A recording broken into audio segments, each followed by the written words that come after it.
hugs both animal and humans. She is someone who could have been maybe in a yacht somewhere or in a beachfront somewhere.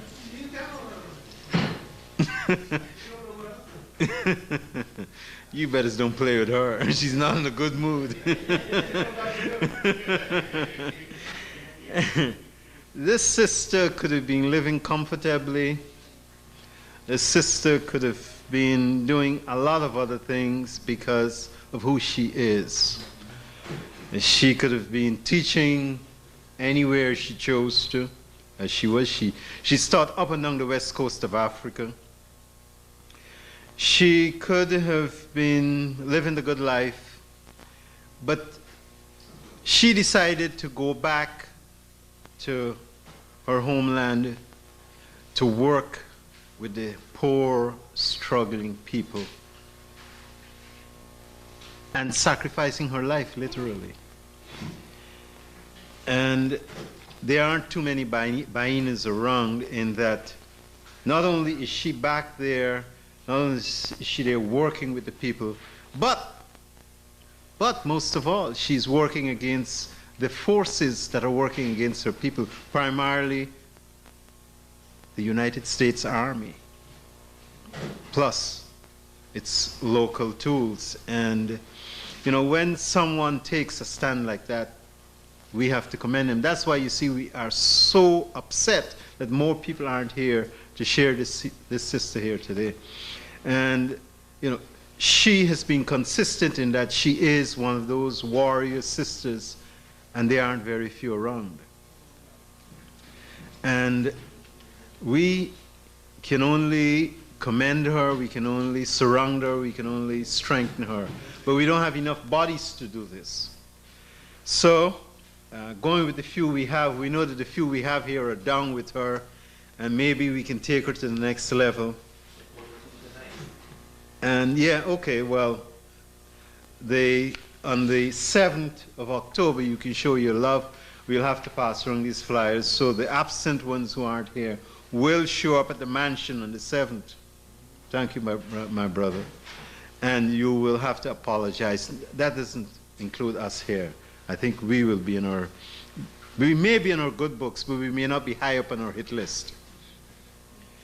So with the few of us here, I'll just ask you to give her a warm, revolutionary welcome. Our sister Bayyinah Bello.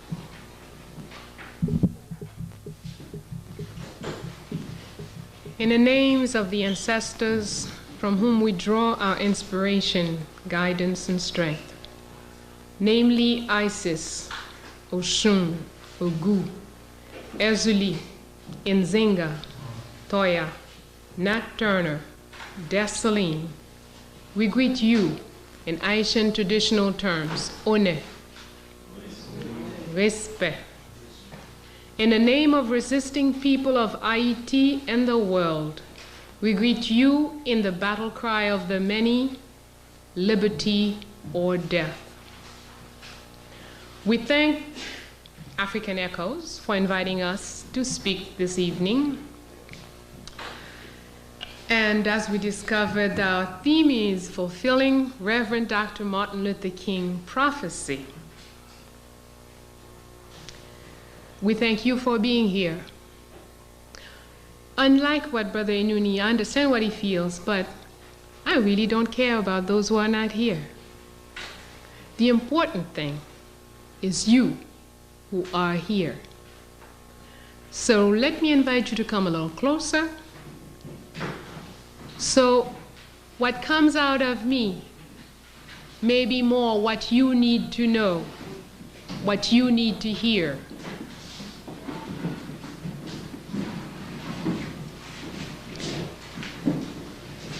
I thank you for the honor of allowing me to speak for you, what you want to know from yourself. Because ultimately, that is all that matters. It doesn't make any difference how many people stand up and clap for you.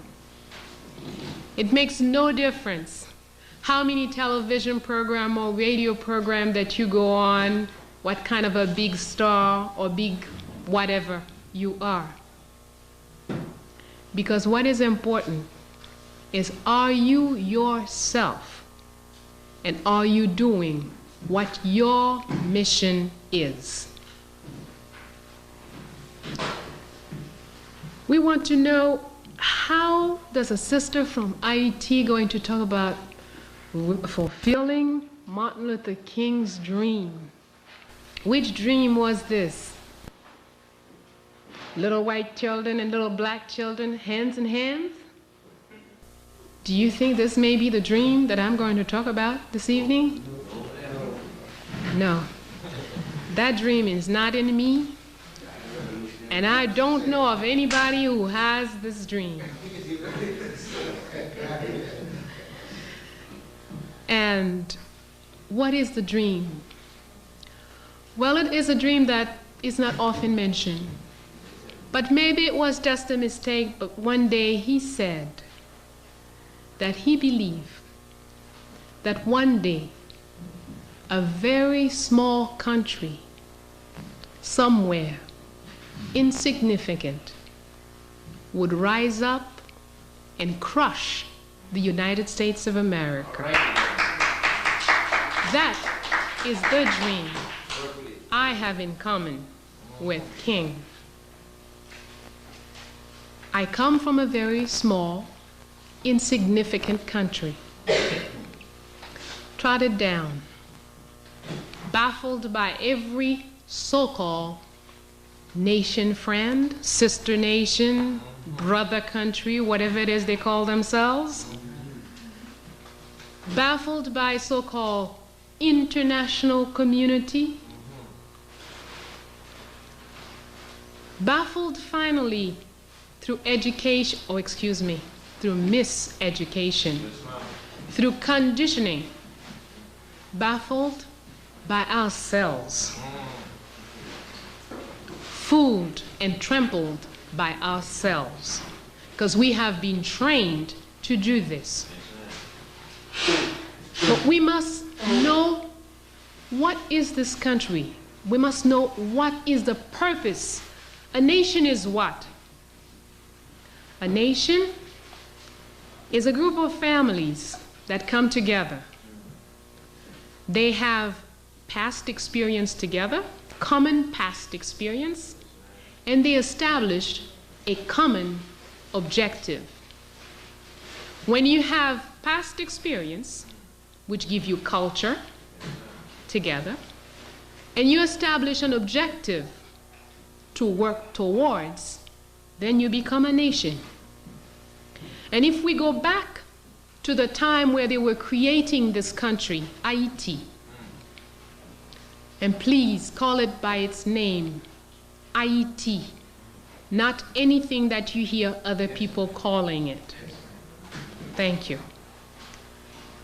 This is a land that the founders sat down and decided would be the refuge for all black people throughout the world. It's not whatever little group is living on it. It's not the possession, the propriety of the little group that is there now. But their vision was, we're going to create this space here as a place where any black person running from any kind of oppressing havoc, oppressing chaos, they can come here. And instantly, any black person who set foot on this land becomes automatically free and a citizen. They went further. They said anyone freeing slavery who comes to Haiti will be free. But if you're black, you are free and a citizen.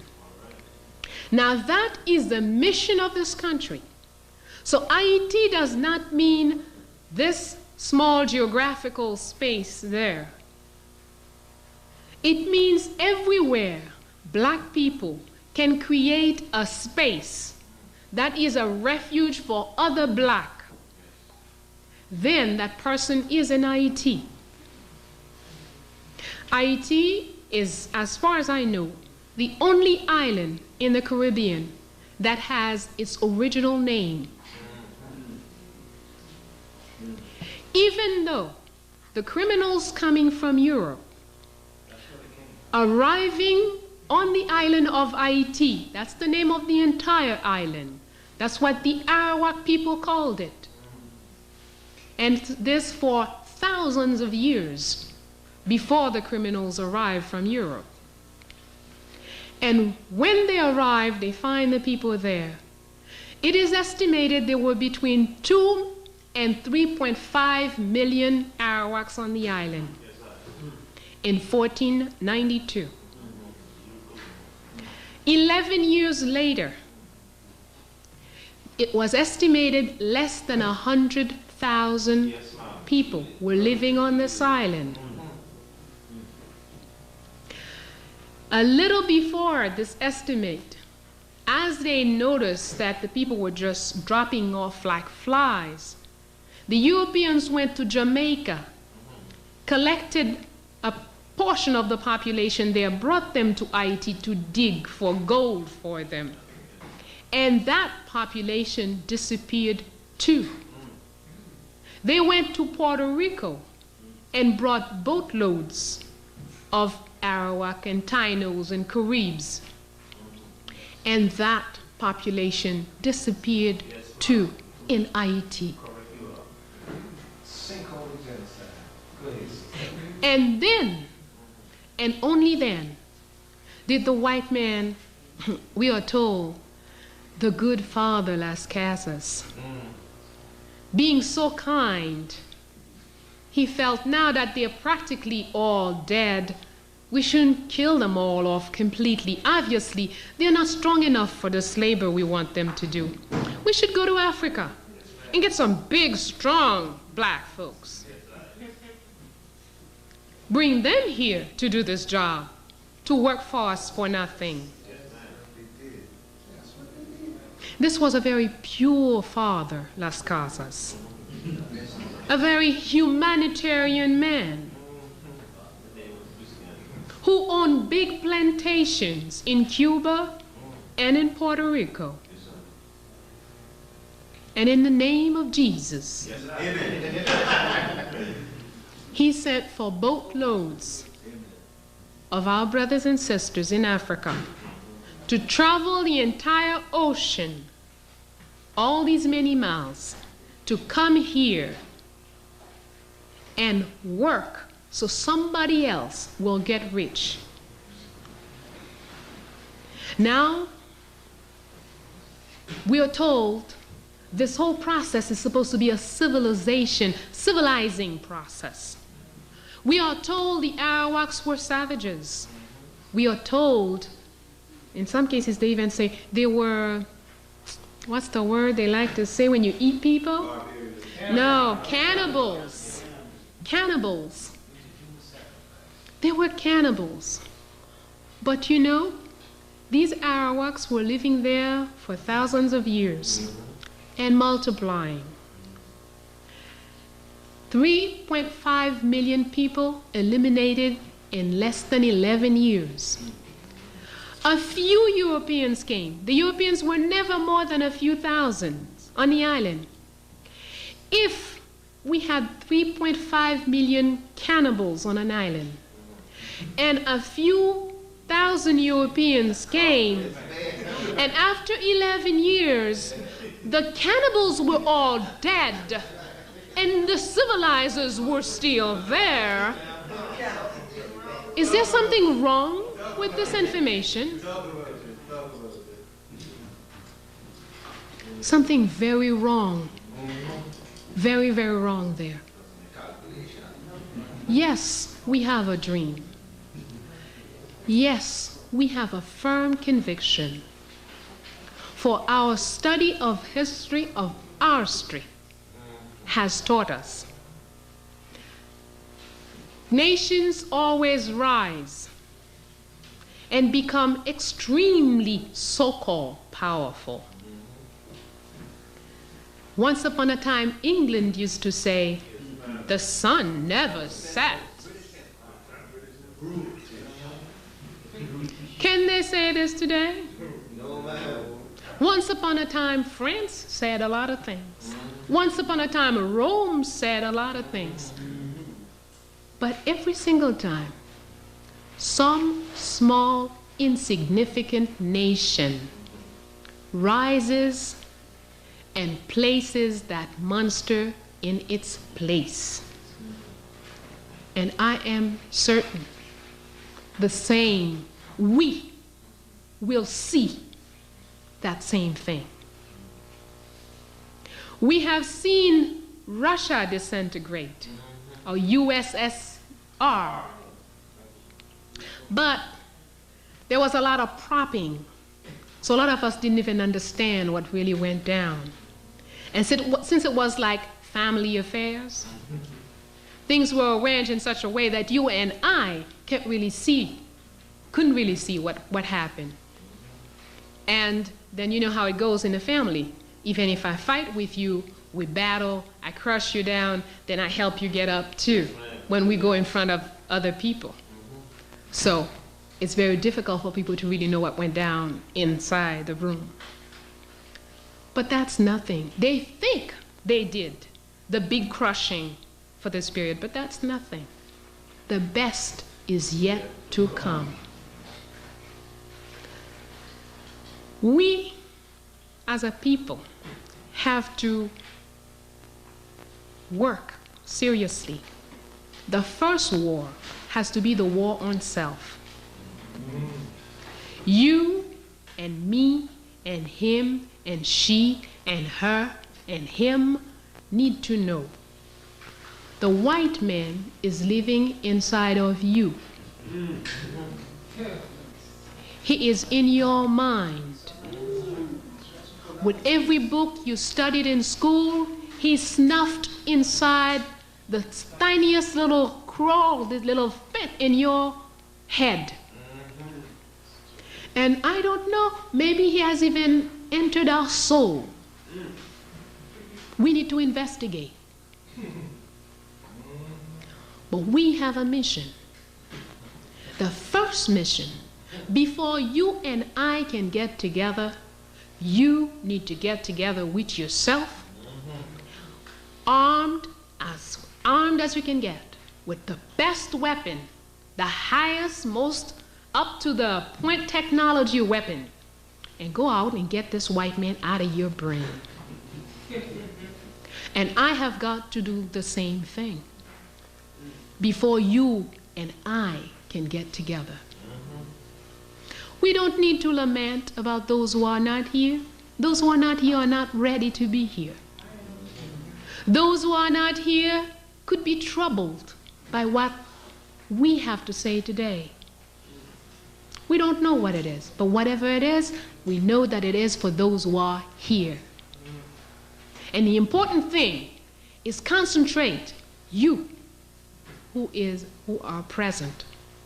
Concentrate on grasping the essence on what will be given to you so you can go out and have that first battle with which each one of us must have in order for us to come together. We must go out and face ourselves. Look in the mirror. Tell yourself the truth. Don't tell yourself no lies. Without the truth, we're not going anywhere. Yes, Haiti's mission is to create a land, a space where all black people who are in trouble anywhere in the world can come in and find refuge.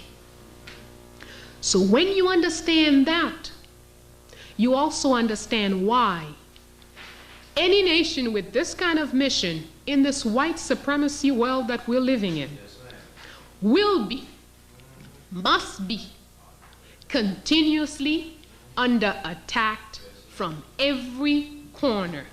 That's normal. That's natural.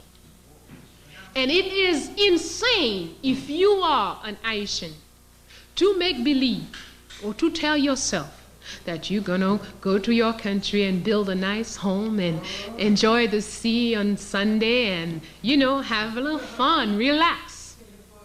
I'm sorry. You should find another place where you should go do this. You cannot come and do this here.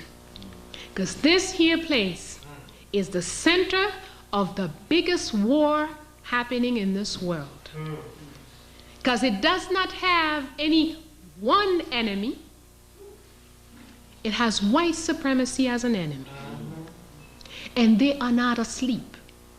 They know, even if they kiss up with you, even if they sleep with you, they have identified you as their enemy and they're going to go after you. If they're kissing up on you, it means that you are in a position where they don't feel they can attack you openly now. If they're feeding you, you should know there's a lot of possibility that this food is poison. If you're drinking from them, you should know that there are great possibilities that there is something in this drink for you. But more than this, if we take a little look at the Constitution of this country, the first Constitution, the only valid Constitution, Constitution of 1805, states clearly this land is the land for all black folks. States clearly any black person landing here becomes automatically free and a citizen. States clearly no white man has the right to buy property here or walk as master on this land. Clearly. And this law, and now when you learn that Haiti is actually on its, I think we were at Constitution 38 or 39, I don't know how many constitutions we have since the Constitution of 1805. If you understand, and of course in most books, you will not find a copy of the Constitution of 1805. They will begin with the Constitution of 1807. Even though they will have the Constitution of 1801, which is before Haiti's independence. But most people can never find a copy of 1805. But if you understand the mission of this country, then you also understand why this Constitution cannot be this readily available. With every Constitution, they removed the mission of the country little by little. And the very last thing to fall out was the article on white man cannot buy land or walk as master on this land. And it was removed in 1915 during U.S. occupation. Yes, ma'am. Tell them who your enemy is. And the Marines encircled the Parliament at that time when they wanted to have this law removed from the books. They had already been manipulating several weeks already. Several new laws came in, removing this one, removing that one. But when they got to this law about white men, even this Parliament, which agreed with almost anything the U.S. asked. The U.S. asked to turn left, everybody turned left. Turn right, everybody turned right. But when they said we must remove this article, every parliamentary person said, not me. I don't want to be involved with this. I'm not here. So the U.S. Marines encircled the Parliament House, arrested all the Parliament folks, wrote the new decree to remove this law from the books, and passed it. Democratically. Democratically, thank you. How American? What type of democracy that was? Okay. White democracy? All right. So Why? People will tell you many things through their books on tops of books. You will read as to why, the economic reasons why they had to occupy Haiti. Oh, no. The trouble, so much coup d'etats and too many killings of officials and too much trouble in the country. That's why the U.S. had to occupy Haiti. But here's what the U.S. did. When they came in the first time, they occupied Haiti. First, they changed all the worthwhile laws from the books. I'm sorry, that wasn't first. The very first thing was, Haiti was the only country at that time who did not have their money backed in the Americas, backed by the dollar. Our money was backed by gold. Our entire reserve, gold reserve, was taken away for safekeeping, we were told, and brought to Fort Knox. It has yet to return home. This was 1915. When somebody asks you, why is there so much poverty? When some white person says, oh, I want to go help the poor people in Haiti, so I'm going to bring a little bread and a little water for them. Ask them, why don't you just ask your government to give them back their gold? Right. Yes. So, we're looking at a country that has set a model for black countries. The only country who had a constitution which was in accord with what the purpose of the people. We cannot have black people enslaved or colonized, and then when we're free we say, oh, our colonizers are our best friends. They teach us the laws we should have in the books. We're going to take their books to have the schools. We're going to take their doctors to come and build our hospitals. Why the hell then why don't you just stay in slavery or stay in colonization? We have an example, Nigeria, very important country, 110 million people strong, powerful land, variety in climate. Nigeria has everything to win as a black country. When Nigeria was becoming, and the crackers really didn't want to give Nigeria up. They did not. Because Nigeria was too much wealth, too much of everything. And it had a very dynamic personality, the people of Nigeria. Well, when you read the Constitution of Nigeria, you can hardly tell this is a black nation. But furthermore, the accompanying agreements, Nigerians agreed to live in the hands of England. The educational system, the justice system, the finance system, and the resources. So here we are independent. Here's how it went in Nigeria. We're independent. Hooray! Independence! Wonderful. But England will determine what you do as far as education is concerned, will determine how money is spent and for what, will determine how resources are used, and will determine justice for the next 15 to 20 years. Is that independence? No. All right. So Haiti, if you're looking for one country, one black country, coming out of slavery or colonization, that actually had what you call independence, you will not find two examples. Not even Ghana. Ghana is the closest. Ghana had pretty good documents in what they set up. Guinea tried. Paid very dearly for trying. Okay? So, tell me, here we are. I'm a slave master. You're my slaves. I spent 100 years beating up on you, your grandmama, your great-grandmama, making you work for nothing for me. Centuries after centuries. And then one day independence must come. I said, okay, fine, let's have independence. Let's sit down and talk about it.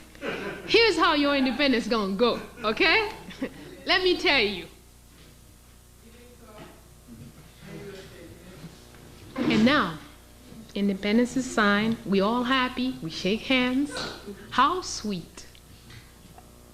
All the land that I took from your family remains my land, of course. And now you out in the streets begging. You know what I'm gonna say? Look at this bum. What is wrong with him? These black folks can't do nothing for themselves. Here we am begging, begging, always begging.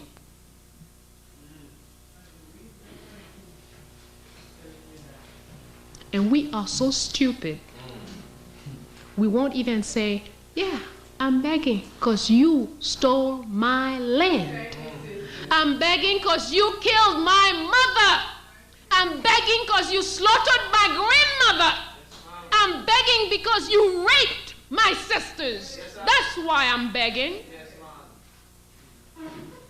We're going to say, no, white man, you got to help us. Oh, no. Yeah, we're really in bad shape. You know why you can't give him the sense? You went to school, I hear. Your mama sweat by the roadside, selling mangoes to send you to school, to send you to the best schools. Like my mother. My mother was living in a room, one room, saving every penny she made to send me to a school called Collège International Montpellier.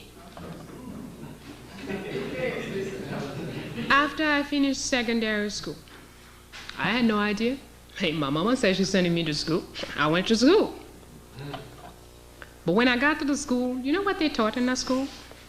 They teach you how to drink whiskey, how to drink vodka, how to ride horses, how to play card games. And see, this is a school, of course she didn't know. To her it was a great school because it was in France, and in France everything you learn is good for you. This is a school that children of barons and queens and whatever, who don't have any brains, who don't have anything to do, all they have to do is go and learn how to walk fancy, speak fancy, and drink up a storm without ever looking drunk.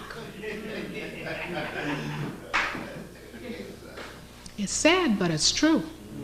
I spent a year, and there was no way I could explain to my mother, this here, where you sent me, I don't belong here. Anyway, to make a long story short, I went, did my year. At the end of the year, I have a diploma. Hey, I know how to drink vodka real good. I know how to dress up. I was forced to press my hair. I think it was 3 times a week I was supposed to press my hair because I was never supposed to have a kink anywhere. I must not be myself, you know. My hair was always to be pulled in a silky, slinky little whatever it was. Okay, I did it all until the last day. When the notes were all posted, I washed my hair with a lot of pleasure. And I blow it all out. Something like tonight. Probably it was much bigger because it was longer then. And I put an African outfit. Without lying, one of my teachers went to the hospital with an infarctus.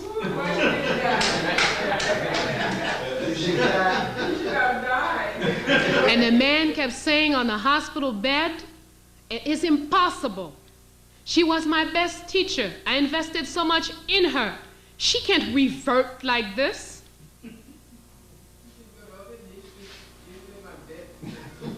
They worked hard to turn me into a white woman. It just didn't take. I was bad earth, bad soil.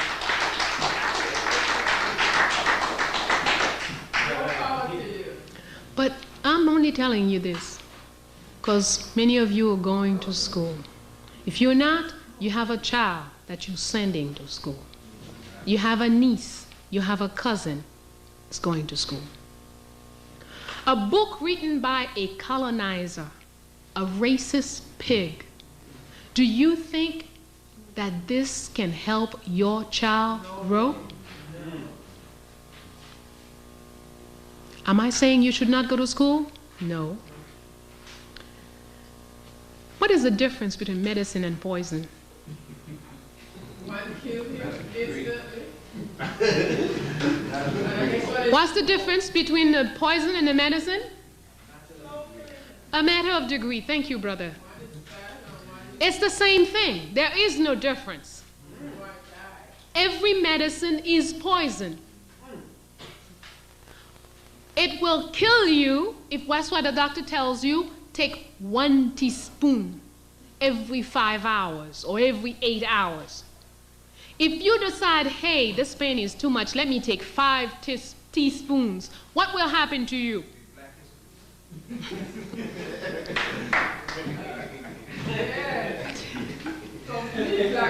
Right? Yes. Every medicine is poison. When you go to school, you have to think in terms, this is the poison you've got to have. But you have to measure how much of it, when you should take it, and sometimes maybe you just may have to say, hey, forget it. But that's a fact you need to know. Every time you sit in front of the television, somebody's working on you. Someone is working to change you from a black person who knows who they are and want to be themselves to something that wants to be anything other than what it is. When you take the New York Times to read, you think you're getting information? You are reading approved truth. Truth approved for general consumption. That's what you're getting. Has nothing to do with truth. Has nothing to do with reality. We have right now the island of Montserrat, which is 1/3 covered by the ashes of a volcano. Is there a big boo-hoo in all the television programs, all the television stations, right? No. It's a bunch of black folks. Who cares? And funny thing is, this week we have Italy. A little earthquake shook and killed 4 people. There isn't one station who didn't give it. Not one. In Haiti, people are dying every day. All kinds of reasons, all kinds of situations. But that's not the problem. When the big, gory, bloody stuff arrives, that's when it's interesting. In seconds, we have thousands of journalists from all over the world in the country. When it's big and bright, you know. But never they will touch the reality of what's happening. They'll give you their version, their interpretation. And they will give it to you in a way, in degrees, that will make you feel these Haitians are a bunch of fools. These people always have a problem. And that's the same way they give us information about you. That's true. Most Haitians don't like black Americans. That's a fact. I'm not going to lie about it. We don't like you because the only information we have about you is what your enemy and ours tell us about you. And you don't like Haitians either. Because you have the same information from the same source about us. When was the last time the New York Times told you anything about Toussaint Louverture? When did the New York Times talk about Jean-Jacques Dessalines? When did you ever hear about what is the mission of this country? They even have us clap to be occupied in 1994. Yes, I stood up against the coup in Haiti. Yes, I stood up for the return of the will of the people in Haiti. Because at the time, yes, Aristide won by 70% of the votes, He is the choice of the people, so he should go back. But when I'm told, okay, he's going back with military occupation, I said, no, that's too expensive. This price, not for me. Most of my comrades were against me. But that's not their fault. Lack of vision, lack of knowledge of our street, lack of understanding. What does military occupation mean in any country? I don't care where. That is not the problem. Military occupation means prostitution will rise up out of the street into the best families, number one. Because General so-and-so and Colonel so-and-so from the U.S. Army is not going to go in the street and pay $2. No, and he's got to have a prostitute. He's going to go in your home, my home, take my sister. Number two, the cost of living must rise at least 15%. That's a fact, whether you want it or not. Any place where there have been occupation, those are the two first results of any occupation. Yes, ma'am. So before, 5 goods for $1. Today, 17, 18, 19, 20 goods for $1. You know how many people cannot eat in this country? 70% of the population is not working. The World Bank says, oh, to make things better, we have a good plan for you. Things are going to get real good, real fast. First, the public workers must be reduced by half. A study proved that every working Haitian feeds at least 7 people. And we only 30% of the population, the working population, is working. Now when you're going to reduce it to 15% of the population, how many people are we each going to feed? And then what happens to the ones who don't have somebody working to feed them? In 1946, Haiti imported nothing of what it needed to survive on a day-to-day basis. In 1960, Haiti did not import its food. Since 1970, there is progress, I think they call it. We start importing things. And today, 1997, Haiti imports even lemon, even plantain, even corn. And don't forget, we are buying it with 20 goods for $1.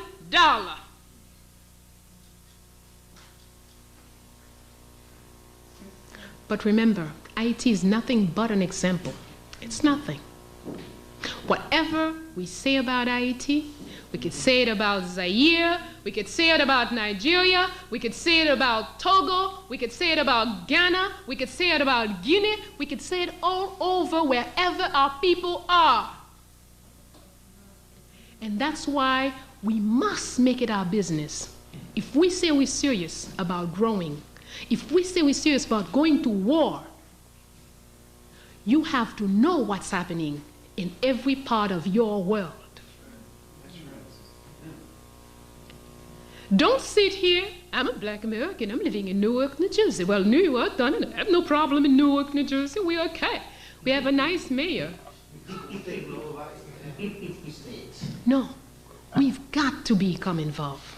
Because whatever they're doing to us in Haiti, whatever they did in Zaire, in Lomé, in Ghana, it's coming to you, brother.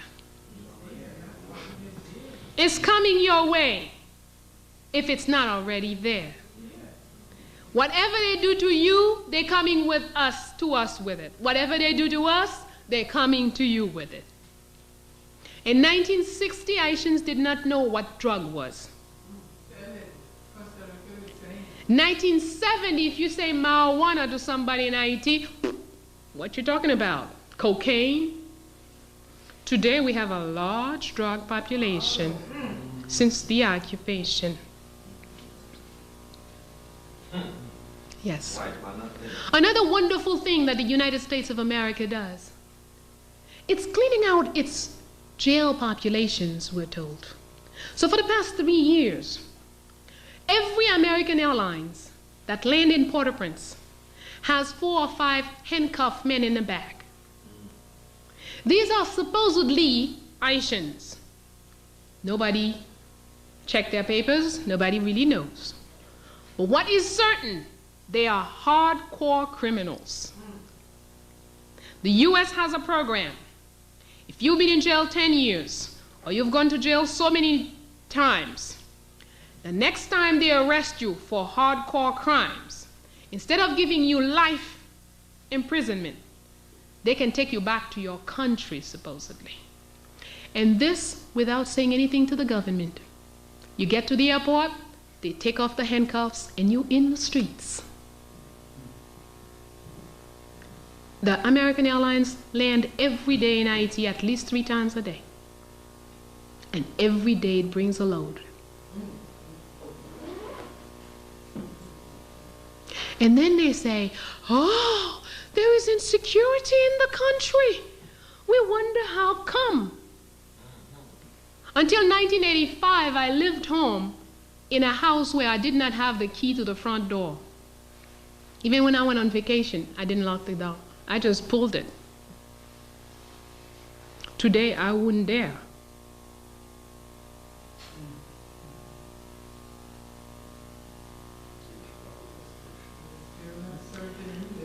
But to solve all of this, first element, we must know what's happening. Because if you don't know, you cannot resolve a problem that you have not identified. Number 2, you must get yourself together. Don't look at Zaid and say, well, here's what's wrong with Zaid. Forget it. Bayyinah has to look at Bayyinah. Look at what's wrong with Bayyinah and decide how to cure and clean Bayyinah. Zaid has to take a good look at Zaid, clean up Zaid, and cure Zaid. And when Bayyinah is clean, Zaid is clean, Bayyinah and Zaid can have a program together. Thank you. Yes, sister, thank you.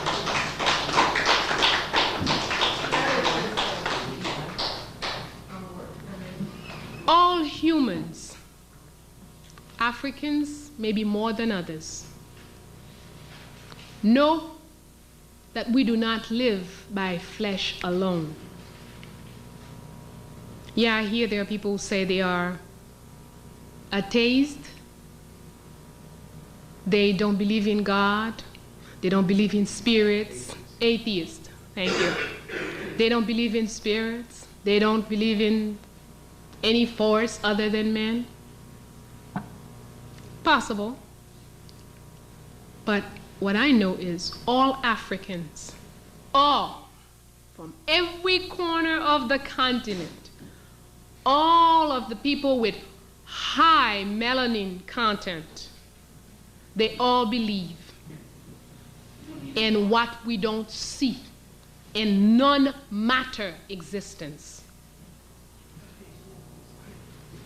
So, I cannot speak and not come to the spirituality of things. In Haiti, a discipline was established. A set of belief, a belief system was established. Created from Ifa, from the motherland. Our expression of the divine, of the unseen, is called Vodun.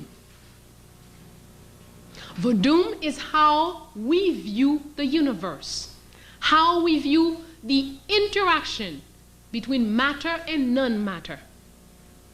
Nothing is free from non-matter, from spirit. In Vodun, each person have their spirit. As a group, we have a spirit, all of us together. As a nation, we have a spirit. The tree has a spirit. The cat has a spirit. And Verdum teaches that if I really want to understand what's going on around me, what's going on in the world where I'm at, I must understand the spirit of things. I cannot just know matter of things. And Verdum gave us a multitude of principles for understanding. As I told you, everything has a... If the black man, there's a spirit of the black man. There's the spirit of the African man.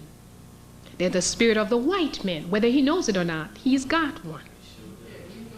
Now, when the first black woman was raped by the first white man, and they brought into this world somebody called a mulatto, do you think this person has another spirit? Of course.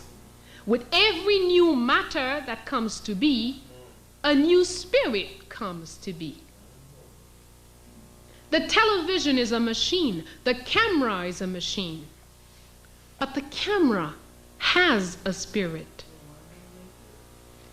And the best cameraman is the one who understands the mechanical workings of this machine and the spirit of this machine.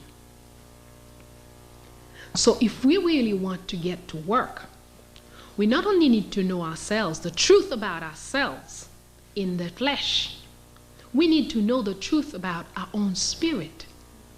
So we can tell, in fact, if you don't get into your spirit, how will you be able to kill this white man that's hiding in front of you without killing yourself? He and you are mingled in like this. If you're going to go get him, there's a large chance that you will kill yourself when you shoot at him, unless you know your spirit. And our people in Haiti have devised a system that allows us to understand the spirit of humans. And this understanding of spirits of humans, if we all knew it and applied it, it will make interaction between us so much easier. My brother Zaid over there, from having observed him a number of years, I know he's an Ogun. There's no doubt about it. My brother Inuni over here is a Legba. Now, if there is a position or there is something going on in this group, we all in a group, if Zaid knows who he is and Inuni knows who he is, they will never contest the same position. By knowing what their vital force, life force is, they know that certain things, they don't need to be there. They know that there is a time for them. They just have to let everybody be who they are and accomplish their mission. I'm going to try to make it a little clearer for you. Everybody here is familiar with Toussaint Louverture? Okay. Toussaint Louverture is a black man who largely contributed to the independence of Haiti, but he did not seek independence. Freed himself as a slave. He was a slave for a time, and he was named by the white man François Dominique Breda. François means a thing belonging or having quality of French. Okay, a French thing, French possession, French quality. Dominique means somebody born on a Sunday. Breda is the name of the plantation where he was born. Every slave on that plantation signed Breda. Okay, so his name, François Dominique Breda. As this man started to implicate himself in the struggle for revolution, he got rid of the François. The Dominique fell off almost by itself. And people started calling him, as his godfather used to call him secretly, Toussaint. he was called Toussaint because his godfather, who's a man who came to Haiti as an adult, an African, and as an African, Africans like to name people according to the day you were born. And he's born on November 1st, which is the day of All Saints. So Toussaint means All Saints. Okay? So his godfather secretly always called him that. Later, when he started to affirm himself as a revolutionary, he said to people, hey, don't call me this Francois business. Hey, call me like my godfather calls me, Toussaint. Fine. As he became military implicated, and people start noticing that whenever they are trapped somewhere, and Toussaint is there, he always finds a way to open the way and get out of the trap. So then people start calling him l'ouverture, which means the opener, the one who opens the way. So Toussaint l'ouverture.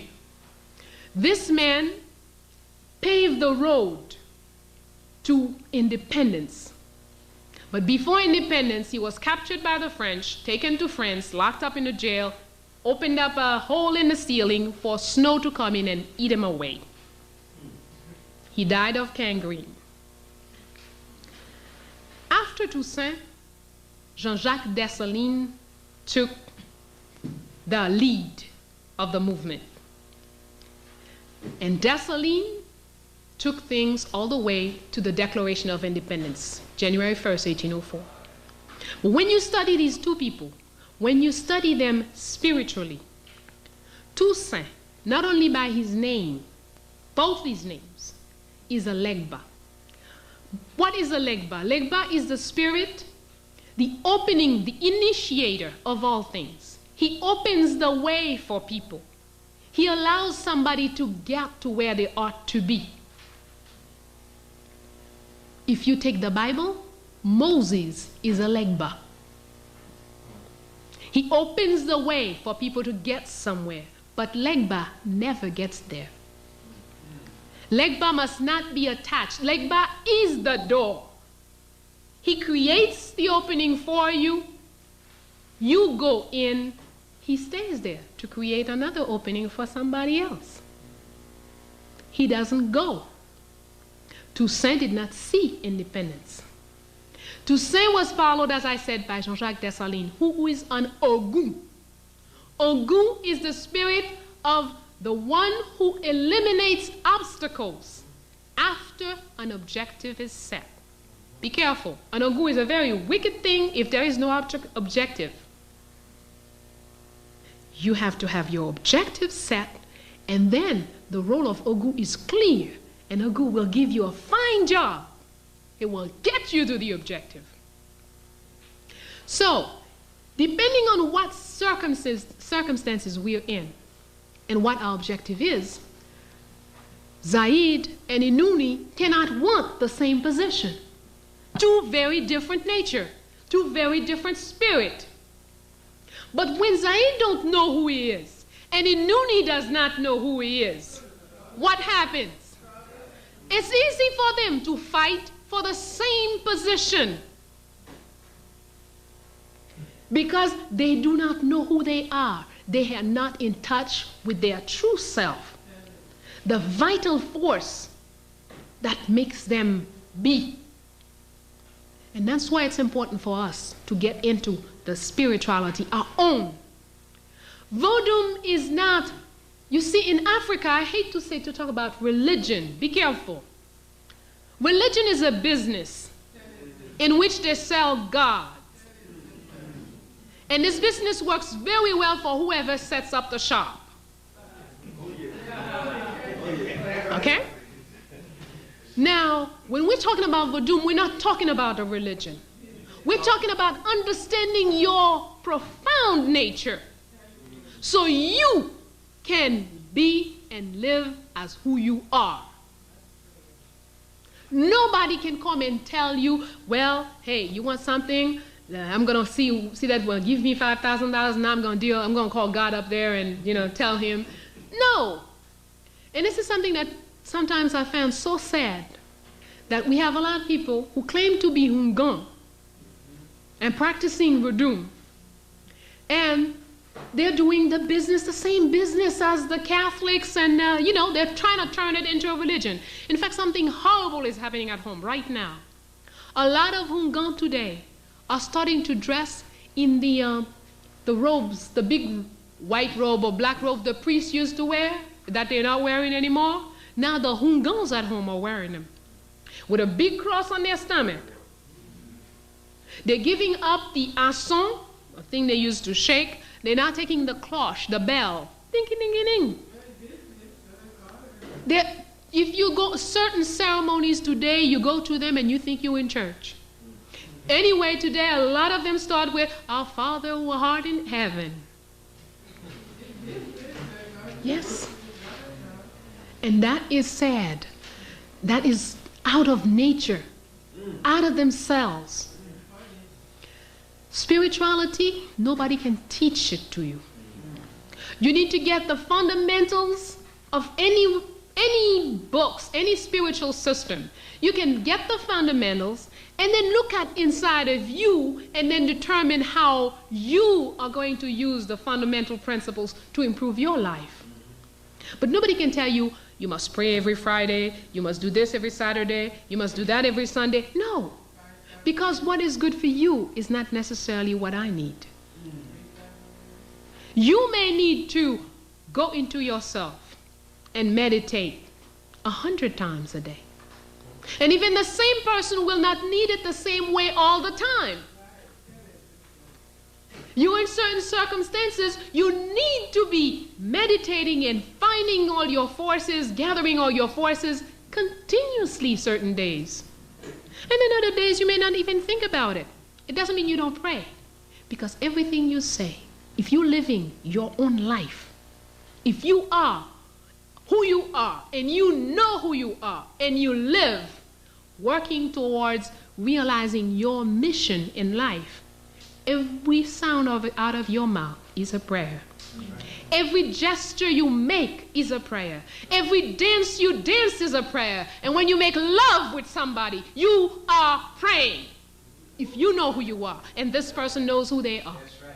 That's right. There isn't anything that you do that is not a prayer. When you know who you are. When we're looking at life, taking life as if we were, I don't know, leaves being blown in the wind. You don't put any objective. You don't set no objectives. You just sit there and complain. Here's something else we're very good at.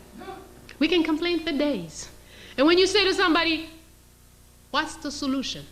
Okay, let's try. Nothing's going to work. But you know, they keep doing this. They're doing this to us. No, don't complain. I don't believe in complaining. Look at the truth for what it is. Face up to it. Oshun teaches us. Love, you know what love is? Are you sitting well? Because I know you all been looking at all this television and this movie and reading all these fine romance novels. Don't sugarcoat. Love is knowing your weaknesses, your strength. The weaknesses and strength of your partners, the weaknesses and strength of your enemies. That is love according to Oshun. That is equilibrium. If somebody tells you, "Oh, I love this brother. Look at his little nose." This person don't love you. Person loves your nose, man. You better run. "Oh, I love this sister. Her butt is so cute." Man is a butt man. Don't waste your time with him.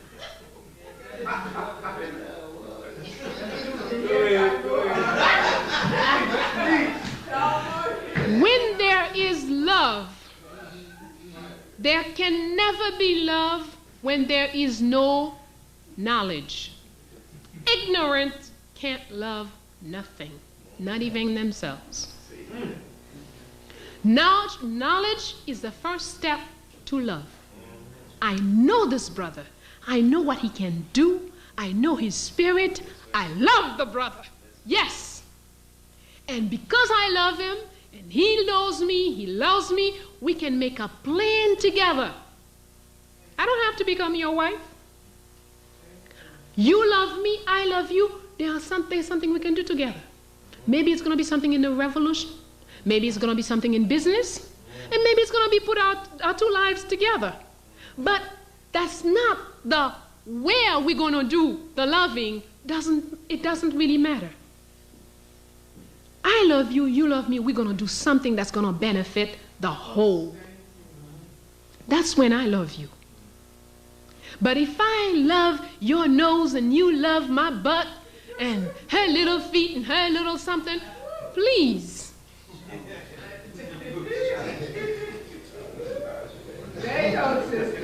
This is not going to take anybody anywhere. In Verdun, we are taught good is what benefits the collective. The individual exists to contribute to the collective. So when I'm going out, I want to get all the money I can get to get me 2 cars, 5 houses, and jewelry and galore and all of this. And you tell me, I love my people. And I'm going to say, I love my people. And my people are starving to death. Any one of my earrings could feed a child for a couple of years. I'm sorry, that's not true. I do not have a good knowledge of who I am. Because if I have a good knowledge of who I am, I will know that this hungry child is me. So this hungry child cannot stay that way when I'm with 10,000 jewelry all over the place. No, I cannot do it. Before I came, I had prepared a text, the text I delivered yesterday. This text, I prepared it, and since I went back home, I have made it a policy that whenever I'm coming out here or out of the country to talk, my text must be approved by peasants in my country. So after preparing my text, I translate it in our own language, and I go to different places in the country, and I deliver it to groups of people who don't know how to read and write. And I have been shocked at the corrections they have brought to my text. One such correction is a definition of the word success. I had wonderful, I don't know what it is, but I had beautiful words to say what success is. And a peasant, about 72 years old, said, success, that's not that. I said, what do you mean? I mean, I went to school. I should know. I read in big dictionaries. He said, that's not success, sister. What you're describing here is applaud for a particular achievement. That is not success. Success is being who you are in such a complete and stable way that you become the foundation upon which the next generation will feel secure. Yes, sir.